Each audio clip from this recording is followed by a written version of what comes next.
You get a notification.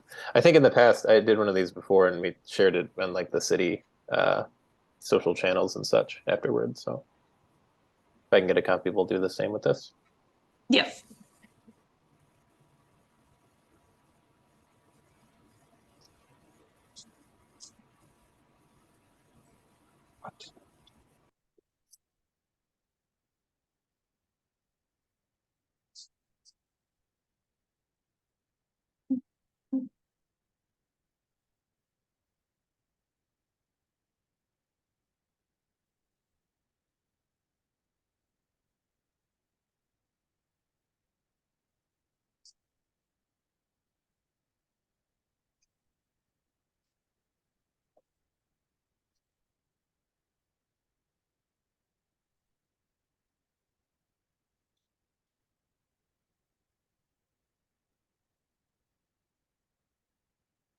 Okay, it's 9:01, so I think we're good to get started. Thank you everybody for joining. I'm Ava from Detroit Bird Alliance, and I will just be monitoring things, making sure nothing crazy happens with Zoom, and I will pass things over to Keith to get started. Thank you. Thank you. I guess up top I'll say that I am going to leave space for questions at the end. So if anyone has questions, maybe punch them down in the chat so you don't forget them. But let's try to keep those all for the end, just because I can ramble on, and this will help keep me on track a little bit. So having said that, we can get started on the presentation. I've titled it Winter Tree Care and Admiration. I'm Keith Salowich. I'm the forester for the City of Novi. I've been doing that for about 5 years. Have the various ISA credentials and that sort of thing, but didn't want to list them all here. But what are we going to talk about today? Trees in the winter, essentially. Obviously, trees go dormant in the winter. You look out the window, you're going to see either a lot of this, or you're going to see, bare branches, no leaves, that sort of thing. However, just because they're dormant, of course, does not mean that they cease to exist or, aren't still living. They still impact their environment through the winter, through that dormant season, and are still in turn impacted by their environment.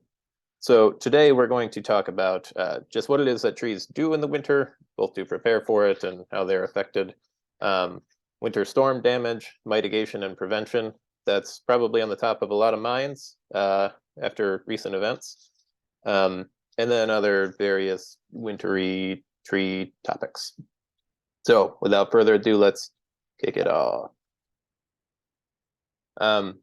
Trees can't just go from nice and green and leafy 70 degrees in June straight into the weather we're dealing with here in Michigan today.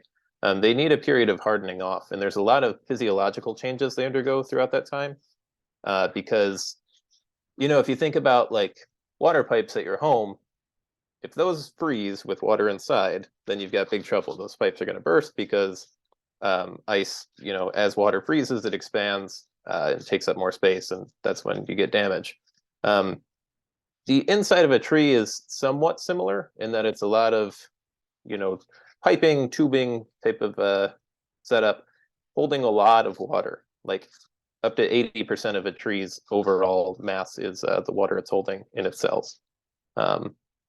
So how does a tree prevent all of that water from freezing up and blowing out all its cells, killing it? It starts by changing all of the starches it's holding, not all of, but many of the starches it's holding onto. It changes those into like a sugar concentrate in the water, which lowers the freezing temperature. It's kind of like how, we add salts to roads to lower the freezing temperature of the water on the roads so that it's not at 32 degrees. We might get it down to, say like 25 degrees or whatever it is. I'm not a salt expert. So that's the first thing. Convert those starches into sugar. It acts as something of an antifreeze inside of those, vessels and tracheids and all. Another physiological change on the cellular level it undergoes is those living and active plant cells, especially in the phloem tissue. Those membranes will actually change. They'll shrink down a little bit, the membranes will become a little bit more pliable to letting water out, so that as water crystallizes into ice, in those intercellular spaces, it's not hitting those cell walls and blowing them to bits. There's instead a little bit of room for expansion in there. And then beyond that, some intentional dehydration inside those plant cells and around them also reduces that risk of the water crystallizing into ice and blowing those plant cells to bits. So that's sort of what's happening inside a tree. In addition to that, the more like macro protections against freezing winter conditions, a tree's bark can act as an insulator, especially if it's a more thick bark species above ground. And then obviously below ground, it's insulated by soil, any mulching or leaf litter. Even the snow itself can help moderate the temperature of that soil down around the roots. Have to click. Another way that trees help another strategy that helps them survive the winter in those bitter cold winds, that super dry air that cracks all of our hands into a bloody scabby messes. Sorry about that image. Is abscission. And that's a word that means a lot of things. It's the natural detachment of a plant part in this botanical sense.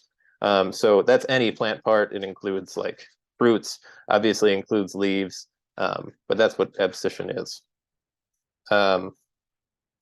So how does that happen for a tree that's entering the winter season? As the days start to get shorter, that triggers hormones inside of the tree or the shrub, whatever it is, that develop abscission cells right at like the edge of the petiole, which is the little stalk that connects a leaf to a twig or something like that.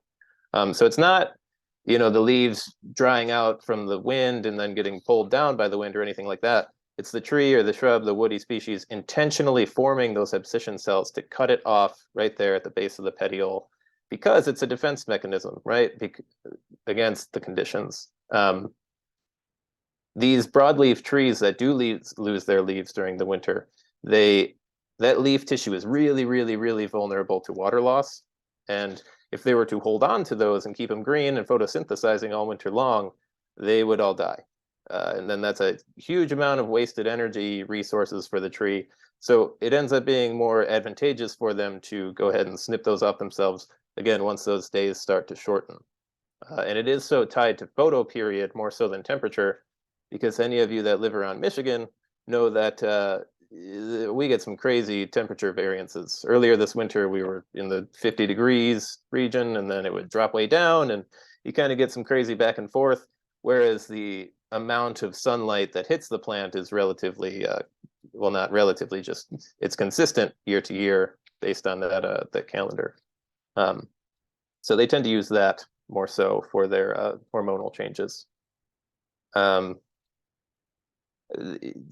Google Sheets is what I use to build this PowerPoint, and they have like this weird GIF attachment thing. So this isn't really related to the presentation, but this is the most intense leaf bazooka situation I've ever seen. So I had to include that. It seems like overkill. It's not a very big yard. Anyway, falling leaves, it's good for the tree. But what about trees that don't drop their leaves, like our evergreens? They are going to be able to hold their needles through the winter season. They keep on photosynthesizing. They do tend to slow down a little bit all through the winter, but there's a couple reasons they're able to do so. And don't get me wrong, they do shed needles, but it's just that they do it more like consistently throughout the year. And they don't shed them all at once in the winter. They'll just lose like usually, the ones from a few years ago, especially if they're damaged, have been bitten on by insect pests, anything like that. But they will still hold on to a lot of needles, obviously. The reason they're able to do that is because a needle is much smaller than a leaf. It has much less surface area from which it can lose water. Its stoma cells that control the amount of water loss and that sort of thing are quite a bit different. It tends to have a really thick and waxy cuticle layer around the outside of the needle that kind of acts like a protective insulator. So all those things help keep moisture inside the needles, help protect it from those freezing temperatures. And again, these need to be hardened off. They can't just be dropped into sub-zero temps. They need to undergo that gradual physiological change throughout the fall and early winter until they're really able to stand up to extreme temperatures. Um, and white spruce, like this one in the picture here on the right, are actually able to endure temperatures down to -70 degrees Fahrenheit, which is pretty insane. And those do grow in a lot of parts of Michigan. They're a pretty popular landscape choice as well. And they can really, really take some low temps. A question that I get really commonly while we're talking about dropping leaves, holding leaves, is about oak trees. We love planting oak trees in Novi. We're on again, the City Forester. One of the things that people like to ask about is, why the heck is my tree holding onto its leaves so greedily this far into the winter? I wanted to be done raking leaves 6 weeks ago when they were all down, and this thing keeps dropping them in the wind. Um, there's not a great answer to that. Some species just hold on to their dead leaves throughout the winter. There's not necessarily a definitive reason as to why that I could find anyway, but there's some speculation that it might help those young and tender like twigs and developing buds, might give a little bit of protection from them against, freezing winds and that sort of thing. May also deter deer and other herbivores from browsing on those because, again, when it gets really cold, food resources are scarce. Those herbivores like deer get, I don't want to say more desperate, but sort of more desperate to find something to eat. And the inner bark of those young twigs and those buds is pretty good choice for them. So the leaves may help deter them from eating on that as well. I like to try to spin it as a good thing. A lot of times you look out the window in the winter and it's pretty barren, pretty colorless, and especially if you live in a more urban area, it's a lot of like gray, nasty, slushy stuff. Uh, Having some dead leaves, some dark brown, some copper, it really adds a lot of visual interest, I think. And you get a wind blowing through there, you get that nice leaf rustly sound, and I like to try to spin it as a good thing, even though it does sometimes mean that you got leaves falling on your lawn in the winter. But you folks know that there's a lot of good reasons not to rake leaves anyway. One more thing I want to say quickly on this is that there's also like this tale from, I forget which group, but indigenous peoples group. Uh, they have this story that oaks hold onto their leaves in defiance of winter, which I really like, just because I am not a big fan of winter, and I like the oaks trying to stick it to Jack Frost in that way. Another thing that trees sometimes will hold on to, some species, is a persistent fruit that lasts through the winter, whereas those oak leaves being held is a little bit ambiguous as to why that happens. Um, it's very clear the beneficial role that persistent fruit plays, not only for the tree or shrub species itself, but for the wider environment as well. Um, Again, in the winter, things are buried under snow, things are frozen, dormant. There's not a lot of food resources for a lot of wildlife, especially birds, which I know is close to this group's heart. So these persistent fruits on things like chokecherry, hawthorn, junipers, extremely important for those bird species that overwinter here in Michigan instead of migrating. Um, they tend to be high in fat. They tend to be, some of them, higher in protein as well. So they're a really good nutritional, necessary food source for a lot of these birds to make it through the winter when there's not much else out there. What's really cool too is that there are a lot of good native species that produce fruit that stays on all winter long. And a lot of our native birds have relationships existing with those native persistent fruit-bearing species. Obviously, they've been here together for a long time, so they kind of rely on each other. The birds for the needed winter snack, and the trees and shrubs for seed dispersal, of course. I also want to this is transitioning a little bit into not so much what trees do in the winter, but how we can interact with trees in the winter. I titled this slide Appreciating Form because winter is such a good time to prune trees and scout for signs of disease, decay, any defects, because there are no leaves down, right? So if you're looking at this tree here, from afar, during the month of July, you're going to be able to appreciate its majestic grandeur. But can you see all these nooks and crannies and all of these different branch angles and any branches that may be crossing or broken or cracked or any cavities, anything like that? Not so much unless you really get up in there. During the winter, when leaves are down, it's much easier to see a growth form of a tree. I think it's much easier to prune a tree because you can see that growth form. You're not so much guessing as to which cuts to make because you can really get a good full view. Um, Other benefits to pruning during the dormant season are you are less likely to spread disease amongst trees. You are much less likely to run into pest problems.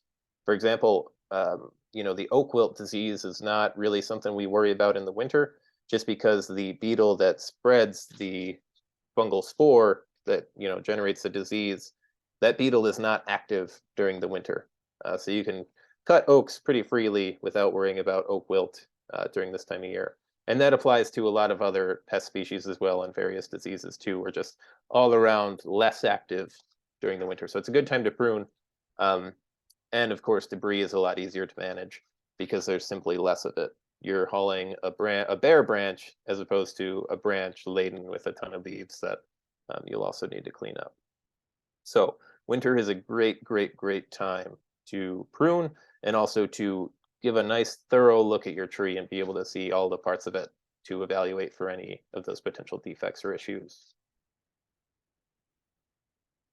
I want to briefly touch on winter tree ID because whenever I talk about scouting for diseases or issues or anything like that, I always tell people it's really good to know what kind of tree you have, because it's much easier, especially if you're just using a Google machine, to punch in, say, cottonwood problem with yada yada yada going on with my tree. If you can get to that specificity of the species, you're going to get much better results, more accurate to what you're seeing, and more likely to help you out.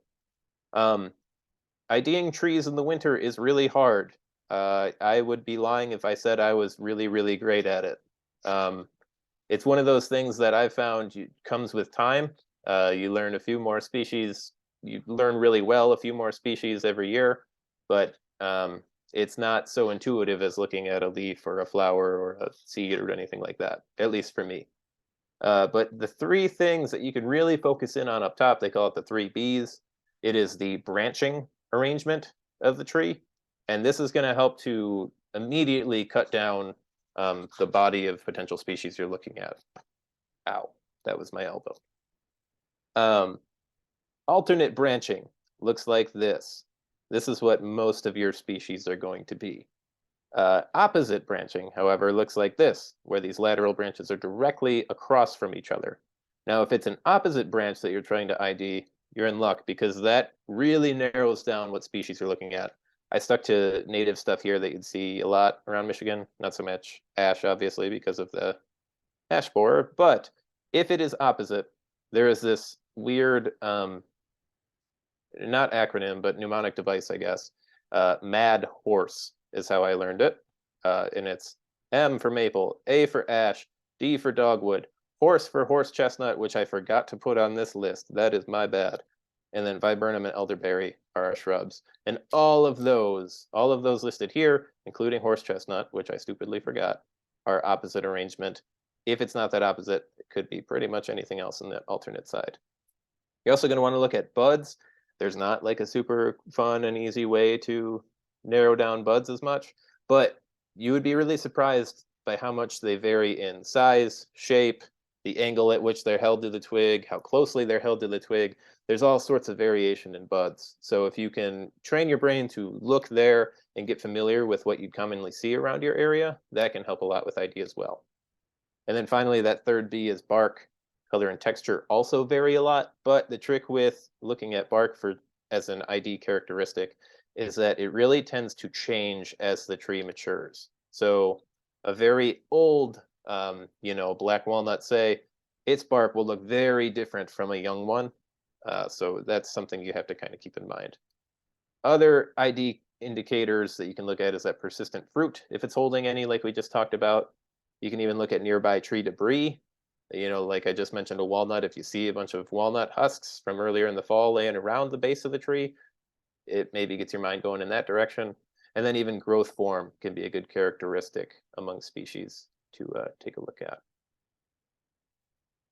Here's just a little example of what I talked about. This one is nuts. So these are all maple species, all maples that grow here in Michigan. Look at how different these things are. I believe this is a flower bud. Actually, this leaf bud looks a little more similar. But you know, sugar maple, red maple, silver maple, all pretty distinct, even though they are in that same Acer genus. So buds are a good place to look. These are pretty distinct barks, so these would be a little easier to pull out. But this really shaggy looking bark, of course, shagbark hickory, that's where we get the name. Black walnut tends to have this really kind of blocky, deeply fissured bark. And then common hackberry has this kind of like stippled look to it. So, you know, don't expect you to memorize these or anything, but it just goes to show that there are some very distinct characteristic barks and buds that you can kind of get used to help with winter tree ID. This is an issue close to my heart. As a city forester, I am tasked with managing the winter damage cleanup. This was a big part of my life this past week. And also many of you probably remember the first ice, then heavy snowstorm of last like February and early March. And that was really a backbreaker as well. This heavy snow is tough on trees. The ice and snow, they call it loading, a load factor, causes breakage or extreme bending on trees. It adds a ton of weight because water weighs a lot. And then when it's, you know, condensed into snow, ice, whatever, it can really pile up and add a lot of weight. So the ISA materials say that ice or snow loading makes branches up to 8 times more likely to fail. And that's just the snow and ice loading alone. This past weekend storm brought that heavy wet snow and really high winds. So we saw a lot of tree damage in my area. I'm sure that was pretty common out there. Another impact is that branches weighed down by snow and ice are going to sag more than branches that are just free. And as they sag more, and the snowplow operators flying down the road to, you know, make it safe to drive on, those branches are going to be in harm's way because they're going to be getting bang, bang, bang, smacked by that plow truck. And we see a lot of breakage as a result of that as well. I mentioned those storms from early 2023. Again, first we had about a ½ inch of ice, and then I don't remember how much snow, but several inches of heavy, very wet snow. And that resulted in a crazy amount of tree damage. The city decided to do sort of like this debris cleanup program for the first time since I'd been there, where you can bring out storm damage, woody debris. The city will pay to have it picked up. That was, I think, a very nice service to offer, but maybe got a little ahead of our skis there because it ended up taking multiple months to get it all cleaned up and costing almost $500,000. So it was a crazy amount of tree damage. Kept me very busy for a very long time. In addition to that ice and snow loading, some other winter effects can damage trees. Cold temperatures, and you know, especially cold temperatures that even I can't think of the word, just overdo it basically and get around those protective measures that the tree takes, like with that sugary antifreeze. Sometimes it gets even too cold for that to be effective. In early thaw, say you get like several sunny, warm days in like March, and then a real hard freeze after that, that can kill new buds or developing leaves that are coming out. Normally they'll just put out a second batch soon after, but it's still an impact to the tree. And then frost crack can happen to especially thin barked species. Basically, in a nutshell, that's when, especially on like an exposed tree, like a street tree planted along the road, the sun can shine. And even when it's really cold out, that sun directly on like the south side, especially of a tree trunk, can warm up that trunk quite a bit. And then the sun goes down, and very rapidly it gets cold, and those cells contract as they get colder, and it can, that's my elbow again, and it can crack the trunks and cause some damage. These are a couple of pictures that I'm going to show you on these next two slides from tree damage in Novi that I was trying to manage this past week. Some species are going to be more susceptible to storm damage. This storm, I saw a lot of damage with Chinese elm and flowering pear and also Zelkova trees. Flowering pear just has very weak wood. It is a terrible species that has a lot of invasive habits and has a lot of issues and should not be planted anywhere in this state evermore. That's all I should say on that, I guess. I'm very against it and could go on and on and on. So flowering pears, of course, got banged up. Chinese elm and Zelkova, in Novi at least, I don't know if it's when they were planted, the maintenance on them or what, but the branching habits tends to be really bad. Very, very congested in the crown with really narrow branch angles, which is what you generally want to avoid. And then elms, and Chinese elm like this one especially, have really, really dense crowns with a lot of surface area just because of the fine branching, like at the tips of the branches, which you can kind of see in some of this. So when all of that glazes up with ice or snow, that is so much weight. Whereas a more open, branch growth form really is just accumulating less overall because there's less surface area. So those are the ones that I saw hit hard in this storm. This was also from this past week. A lot of narrow evergreens can get issues with bending like this. Different types of junipers, arborvitae especially, they'll just get too much weight and flap over like that. Unfortunately, we're probably going to have to remove this one because of the extreme degree to which it's bending. And there's a driveway right here along this major road. So if this is flopped over, this poor guy is not going to be able to see oncoming traffic, which is important when backing out of a driveway. There are a few ways to try to avoid this. A lot of times, if it's much more minor than this, trees will kind of self-correct and be able to stand up straight again over time. But there's not much coming back from this. And again, it's a lot of surface area because obviously this is an evergreen that holds on to its needles, scales in this case, over the winter. So we're going to talk about mitigation and prevention of winter damage.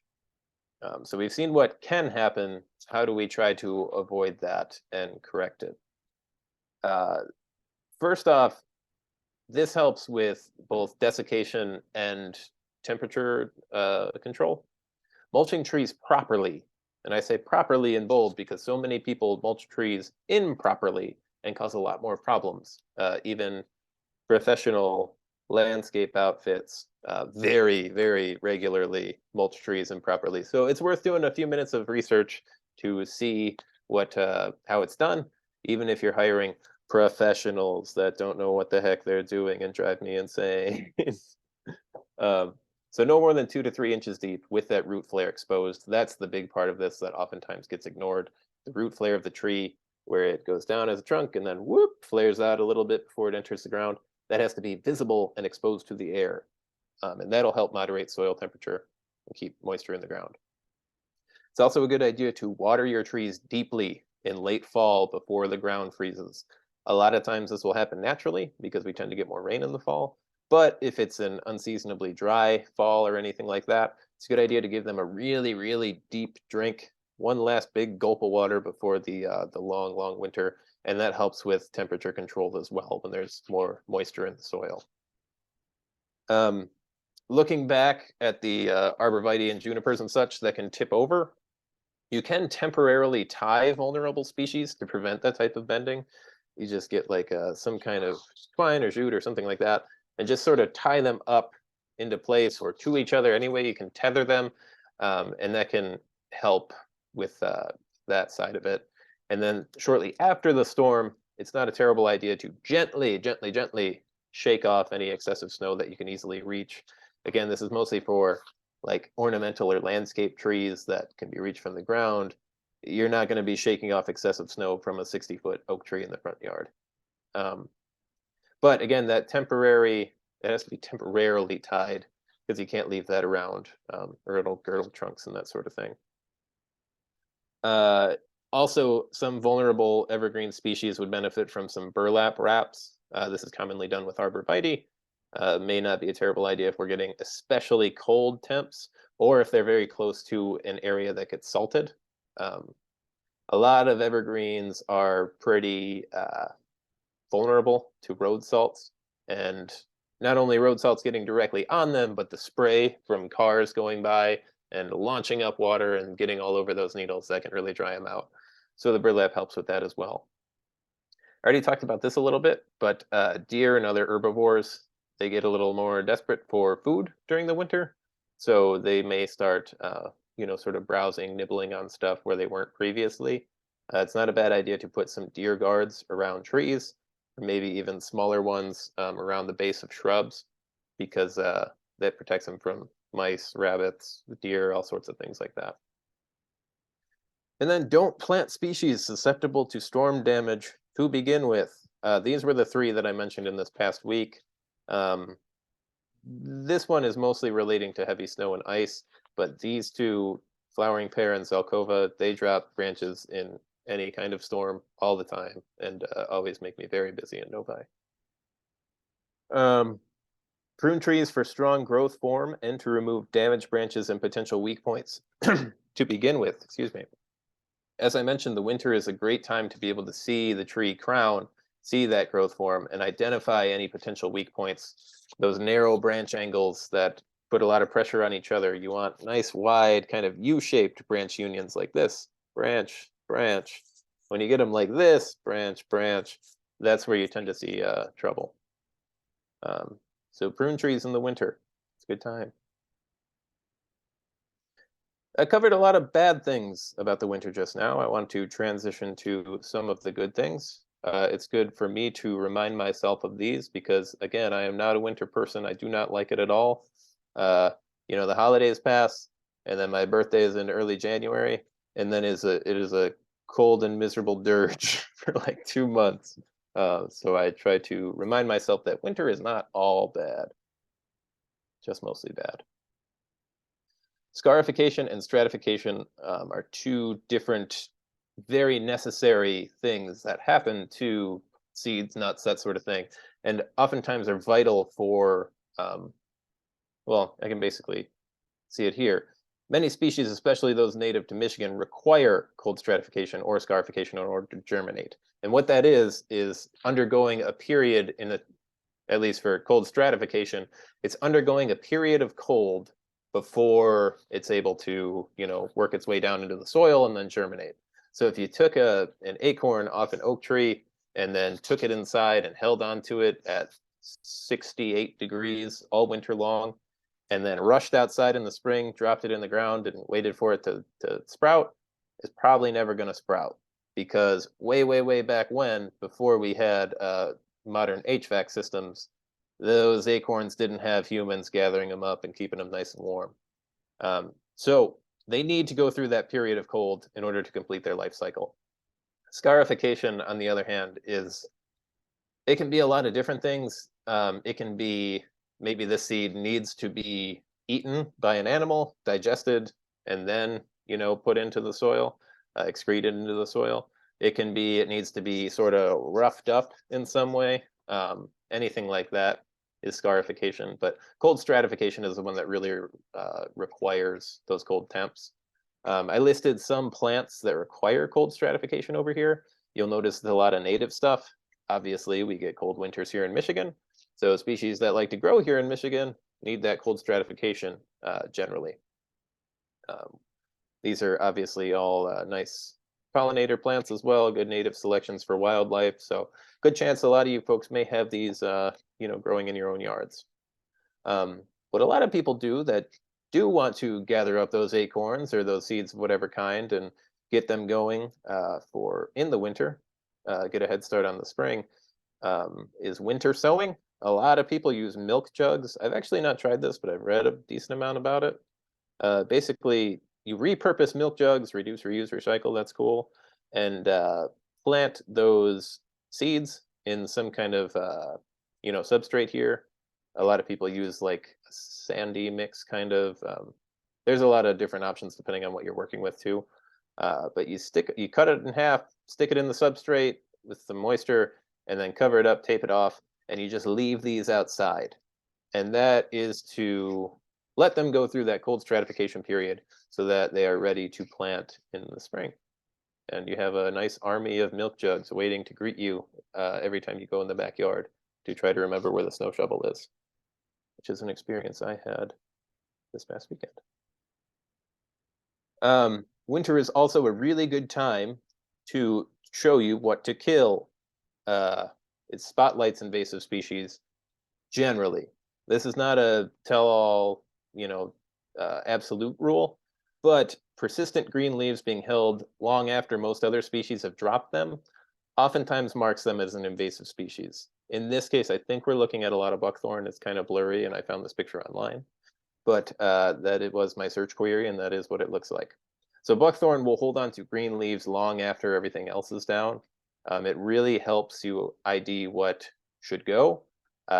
Winter is also a really good time for removal and treatment of woody invasive species. In Novi, we every year put money toward fighting invasives, trying to improve our natural areas. Buckthorn especially being one that we focus on. And we actually do that pretty much all in late fall. We'll do like a small foliar spray on really small shoots in like late fall after most other things have already lost their leaves.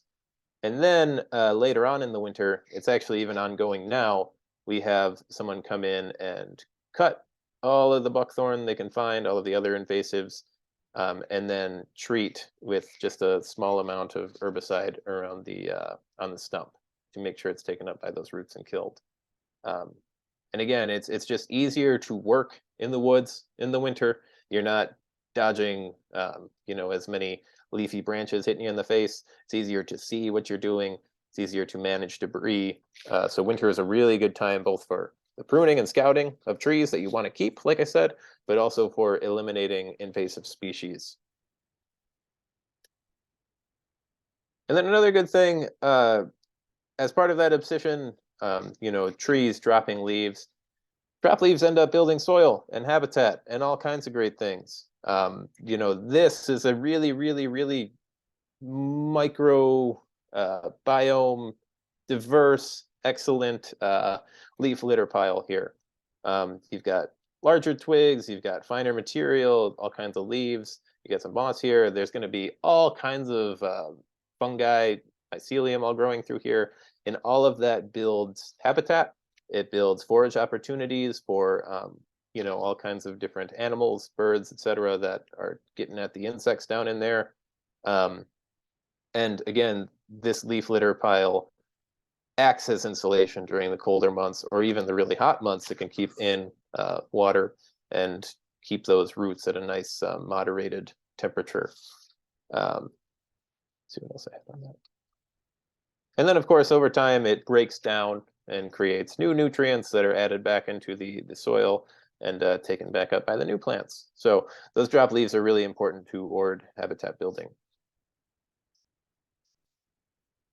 Now, when I kind of jumped on to do this talk, it was like a few months ago, and it was still like, oh, it's going to be winter. People will be thinking about Christmas.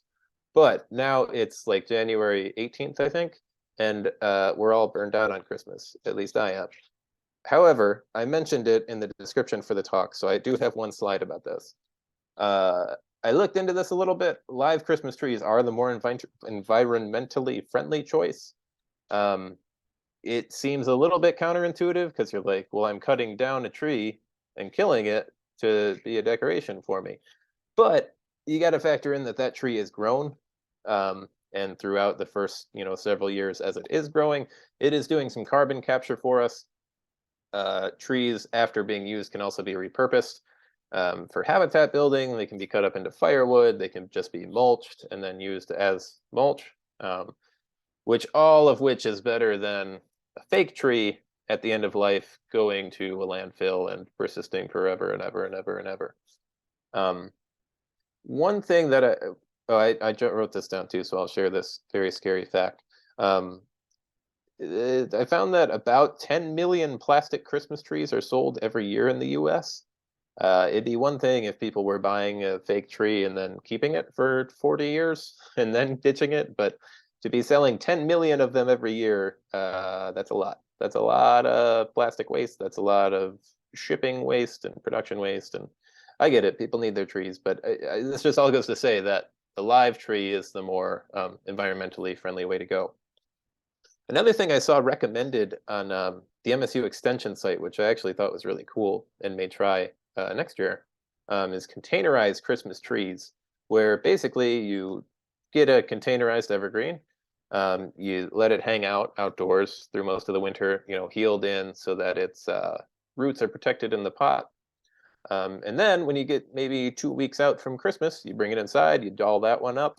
Um, and then once Christmas is over, you strip away the tinsel and bring it back outside. And if you keep it to a pretty tight time frame, like 10 to 14 days, it should be okay. It should still be hardened off for the cold temps back outside once moved out of the home. And then spring rolls around and you've got this perfectly good evergreen tree that you have all this nostalgia and memories attached to because it was your Christmas tree that you can plant in the spring. So that's a pretty cool idea. Again, one that I may try sometime in the future. I think this is my last slide before we open it up to questions. I always like to, in my talks, throw out a plea for responsible management of dead and decayed trees.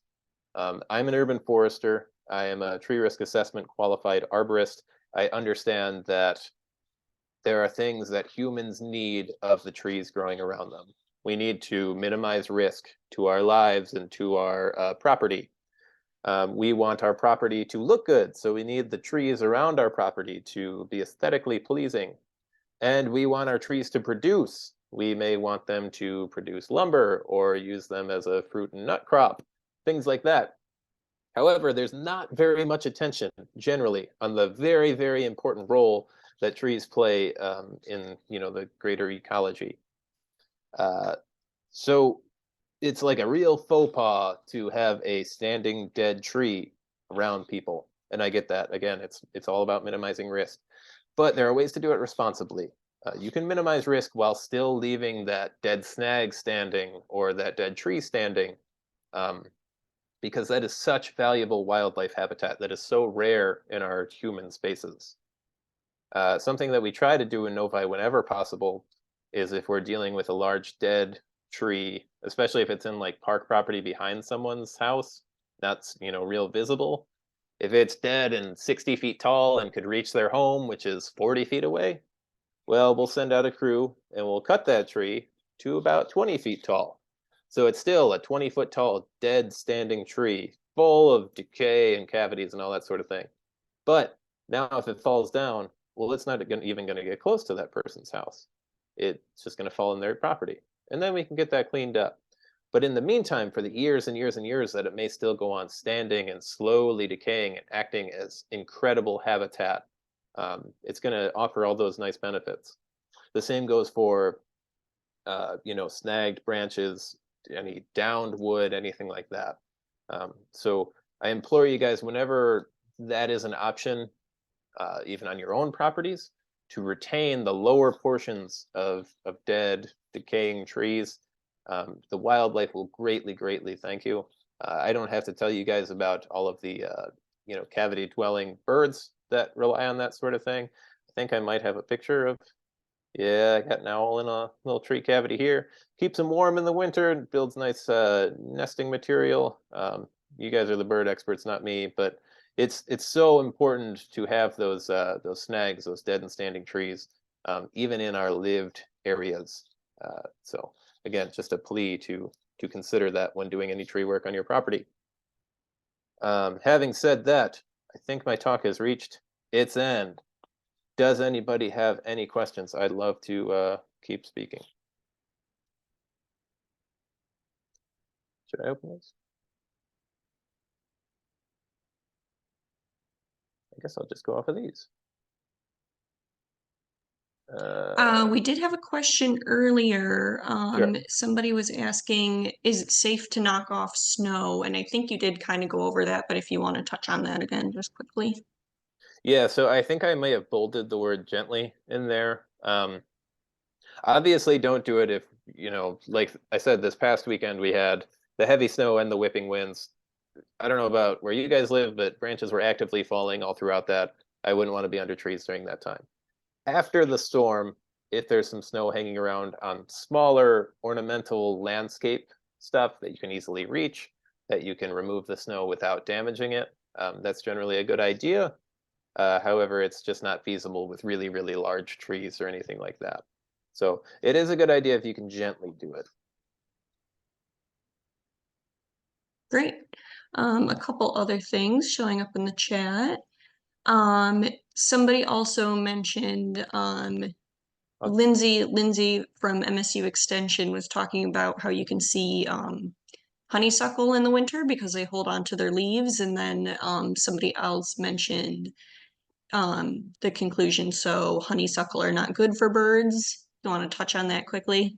Yeah, so there is a native honeysuckle species, and then several invasive honeysuckle species that threaten the native one.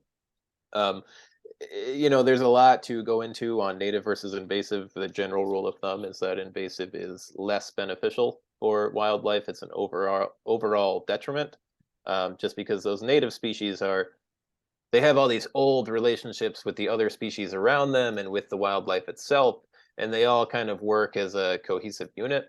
Whereas these invasive species come in and really have a tendency to be more domineering and crowd out everything, lead to more monoculture-like habitat, which overall is bad.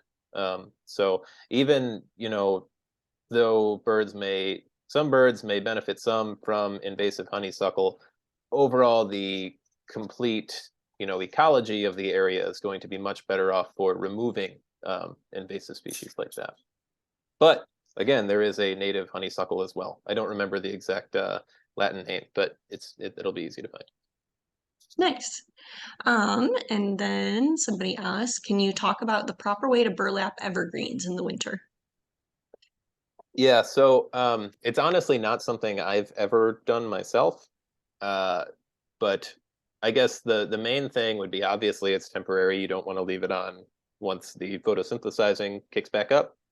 Um, you wouldn't want to tightly wrap anything around any portion of like a trunk or branch to the point that it's girdling.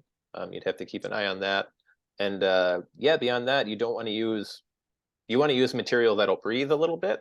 I mean, it's in part to protect from wind, but you don't want like a rubber mat or something like that wrapped up. I've seen that you also don't want to use like a really dark material. Like if you were to wrap with black, then you get those rare winter days where the sun's really blasting. Well, that can get too hot, and then the sun goes down again, and it quickly cools. So you just want to use that sort of tannish burlap material you're used to seeing. Don't wrap anything tight to the point of girdling it. And other than that, just kind of get it wrapped around, tie it off as you can. Any more specific than that, I honestly wouldn't know just because I haven't done it myself. Okay. How do you feel about anti-desiccants? Uh, yeah, that's a tricky one. I am against it in most times of year. I haven't read up on a lot of. So my experience with anti-desiccants, let me just cover this side of it, is more relating to when you're doing plantings. So you have a bunch of trees at a nursery and you have to get them to this town, 20 miles over. Well, we have to drive these along the way, and we want to spray them down with an anti-desiccant to make sure that they don't, lose too much water in transit. That generally is not a great idea. I've seen some of the downsides of that are that anti-desiccant persisting longer than it ought to, and causing issues once the tree is in the ground and getting watered. I've seen that some that are just not very effective and give people a false sense of security in terms of anti-desiccant efficacy. But in terms of like winter protection, I just don't know where the science stands on that. but my general bristling would lead me to say like trees got along for a really long time without people spraying them with stuff. Um, I tend to let nature do its thing more so, unless your intervention is required, and there is harm befalling the tree, and it can be, you know, um, adjusted by human hand. But other than that, I think more of a hands-off approach generally is best. Yep, makes sense. And then I think the last question that we have, oh, nope, another question came up. But the next question is, we just saw some large surges of sap emerge from multiple trees in our park after the recent extreme temps. Is this a concern we should flag for our city forester? So it's never a bad idea to get eyes on something like that. This was a good example of kind of excuse me, kind of a weird weather event where we did have some freezing temperatures, but we did also have quite a bit of sun, especially on, I think it was Tuesday, maybe. Today's Thursday. I don't know. I'm all messed up. Tuesday, I think. So when you get that really intense sun, sometimes that can get sap moving a little bit. But I would think it's probably where like breakage is happening, right? I guess there's not a great way to do a back and forth. I guess overall, I would say that it's not a bad idea to flag that, especially if there are several in one location, just to make sure that there's nothing weird going on. But something like that is kind of to be expected after, the sort of conditions we've had these last few days. Yeah. Okay. And our last question. Oh, we did have her respond. She said that it wasn't from a new break spot where the Hmm. sap was coming from. Yeah. It's certainly, like I said, it's probably something to get eyes on just to make sure there's nothing weird going on. But it's not. I mean, I guess I would just have to see it in order to give a more educated response than that. Mm-hmm. And then when you say give the trees a lot of water at the end of fall, about how much are you talking? So it really depends on the size of the tree. People are surprised often when I tell them how much water trees like. Um, the sprinkler system that's set up for a person's front yard is not doing many favors for a tree. What's usually better is like a trickle watering. Um, you can get a soaker hose or even make one at home pretty easily. That's really slowly releases water. And I usually tell people to get something like a soaker hose or a gator bag or something like that. And you can let the hose go on that tree, depending on the size, for like up to a couple of hours to really make sure that that water gets deep down into the soil. Again, it's just like a trickle. We're not talking about full bore for 2 hours, but if you kind of get like a trickle going and it can slowly work its way down deeper into those lower roots and not just those grass roots that are, way up near the surface, um, that's what's best. Uh, Again, in terms of like amount of water, it really depends on the size of the tree you're talking about. But there's all kinds of nice watering guides online that you can follow. In general, though, it'd be better to overdo it than underdo it in that case. Because again, the moist soil does much better at regulating temperature. And again, it's that one last big gulp before a long dry period. So nice, deep drink. Cool. All right. I think that is everything. Great.